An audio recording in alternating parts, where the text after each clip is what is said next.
قد بين الآيات لقوم يوقنون. Zaman sekarang ini banyak orang-orang yang mungkin mengaku dirinya tidak percaya terhadap Tuhan, kemudian mengaku bahwa tidak ada Tuhan karena tidak ada eksistensi yang menjelaskannya, ya. Banyak sekali. Kenapa ini kita harus pelajari? Karena memang suatu saat bisa jadi kita nanti akan bertemu dengan orang-orang seperti itu, kemudian menanyakan terkait eksistensi dari Tuhan ataupun ketuhanan. Tentunya kita juga harus menjawabnya seminimal mungkin.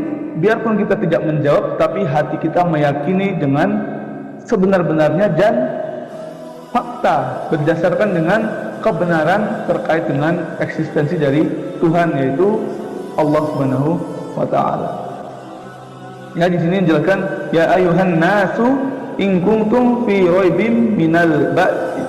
Wahai manusia, jika kamu meragukan hari kebangkitan, ya kan? Ada orang-orang yang tidak yakin bahkan, ya, maka sungguhnya kami telah menjadikan kamu dari tanah, kemudian dari setetes mani, kemudian dari segumpal darah, kemudian dari segumpal daging yang sempurna kejadiannya dan yang tidak sempurna. Jadi di sini Allah menjelaskan kepada kita terkait proses terciptanya manusia, ya.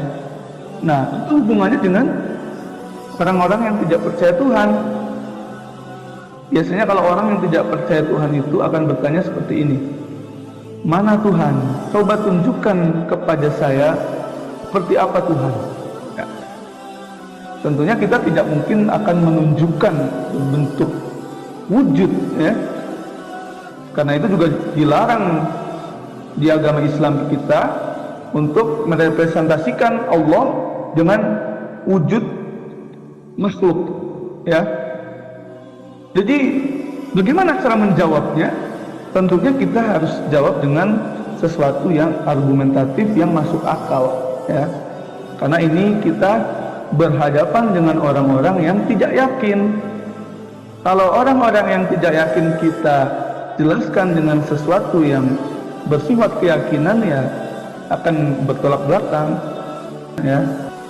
Artinya kita bisa bertanya kepada dia bahwa di dunia ini segala sesuatu yang ada di dunia ini tentunya ada yang mengatur, ya.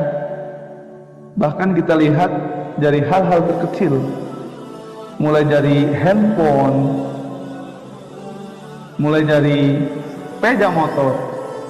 Kita bayangkan sepeda motor, jika kita tidak isi bensin, maka dia tidak akan berjalan.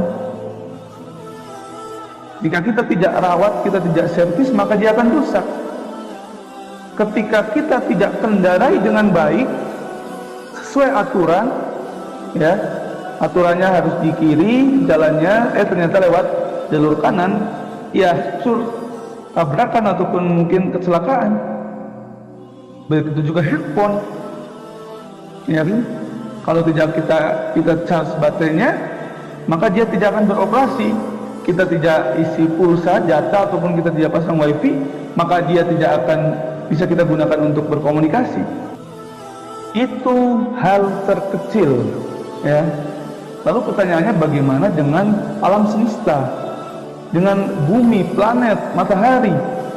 Jika tidak ada yang mengaturnya, maka bisa dipastikan bumi nanti akan bertabrakan dengan planet Mars atau dan lain.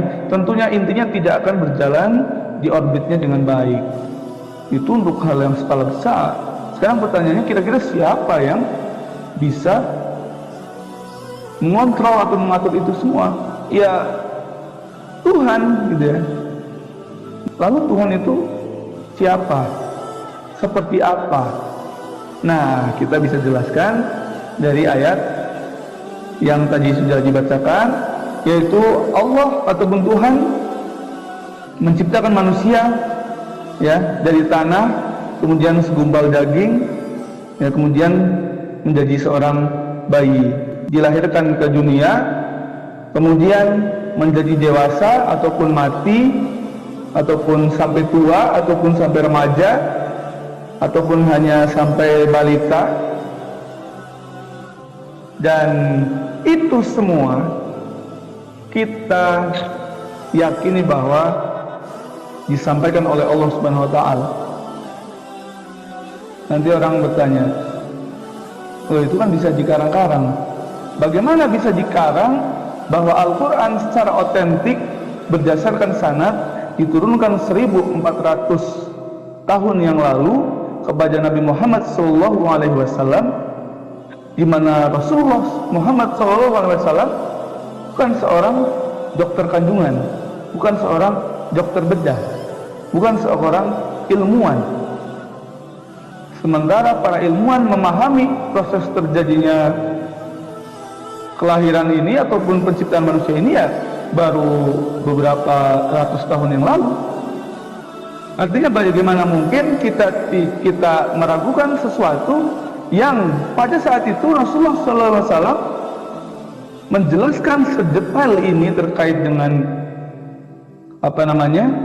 penciptaan manusia, sementara Rasulullah SAW, Nabi Muhammad bukanlah seorang ahli dalam bidang itu.